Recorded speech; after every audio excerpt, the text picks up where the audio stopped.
Hello, welcome to our assembly for today. Now, I did tell you on Monday that when we had our assembly this time, we will be thinking about that growth mindset again, because it's all very well saying together we learn, grow and dream, but actually you have to believe that you can learn and grow. Now, some of you may find all sorts of things really, really easy.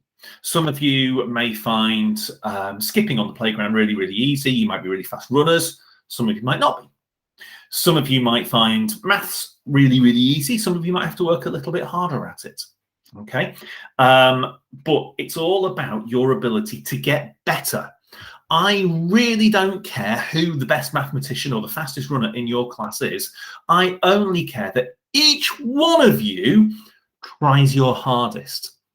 That you absolutely try your hardest, and that you can say that when you do something, you do it a little bit better than the last time you did it. So every day you have your maths lesson, every day you have your daily fluency lesson in your maths, and you can say, right, I'm a little bit faster at remembering my 7 times table. I'm a little bit faster at remembering my number bonds. I can remember what my equivalent fractions are now. I couldn't remember it yesterday. That's the key thing. It doesn't matter if the person sitting next to you doesn't know it. That's what's really, really important. Okay? So it's about making sure that you think that you can do something, because then you will be able to, and you will be pleased with yourself. Now, this is a really perfect time in the year to do this. At some point, when you've got a spare couple of minutes, and it's really useful to do it at the end of an English lesson, have a look back in your English book to what your writing was like in September. We're about halfway through the year. So you've done nearly 6 months worth of work. So if you have a look back at what your writing was like in September, you'll look at it and go, oh my word, and you will see the difference. It will be amazing.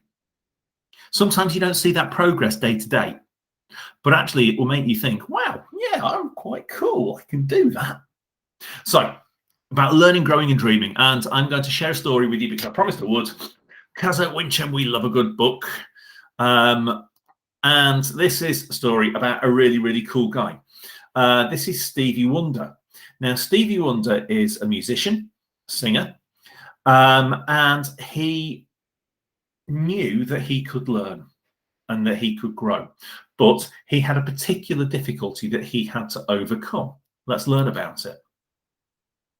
So, one spring, a little child with a shiny smile was born in Michigan.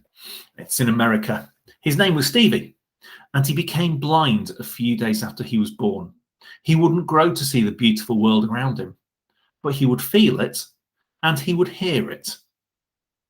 So he was blind a few days after he was born. So pretty much he wouldn't remember seeing anything.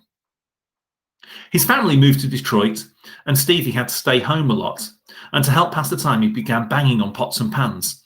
And soon he was playing his uncle's harmonica and a neighbour's old piano. When Stevie heard people playing music in the street, he stopped and introduced himself. Clicking his fingers, he joined the party with a joyful voice while John played the bongos. So he's just joining in. He's got that confidence and said, yeah, I can do this.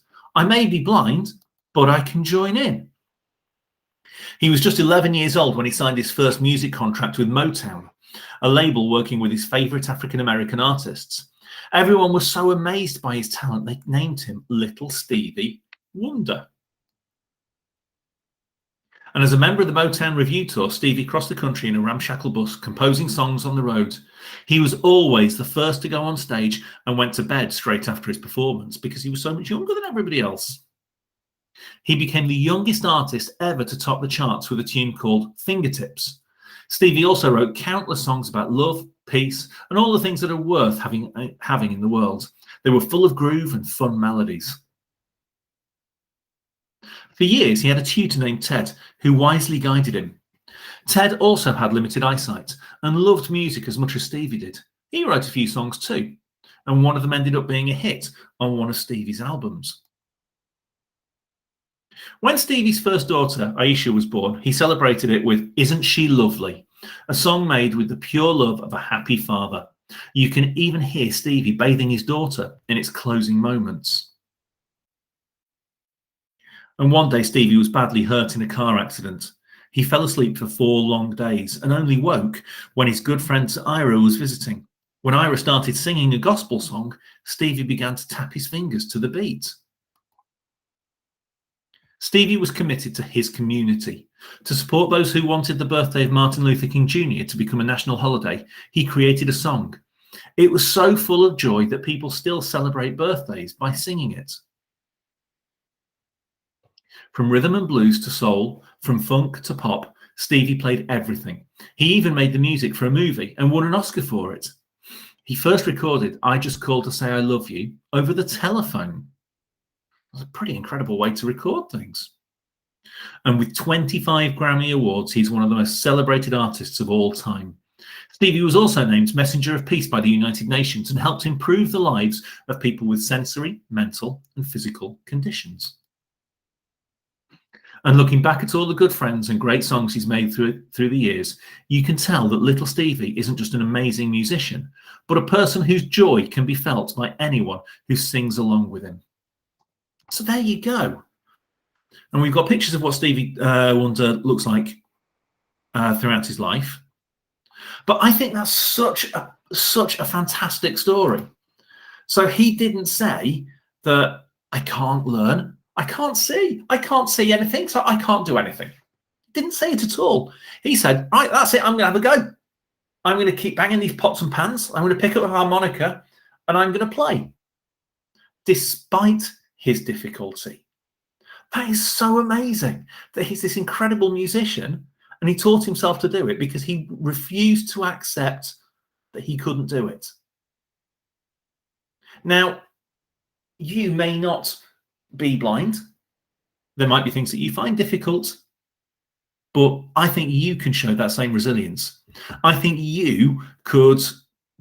every one of you could do anything you wanted. If you say to yourself, I can do this. I can do this if I try. Stevie Wonder did it.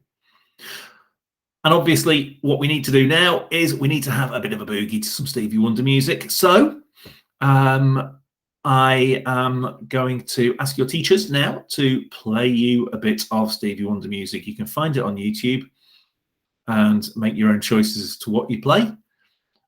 But I expect to see you all having a bit of a dancing class to some Stevie Wonder. And make sure your teachers are joining in with the dancing as well. Enjoy it. Bye-bye.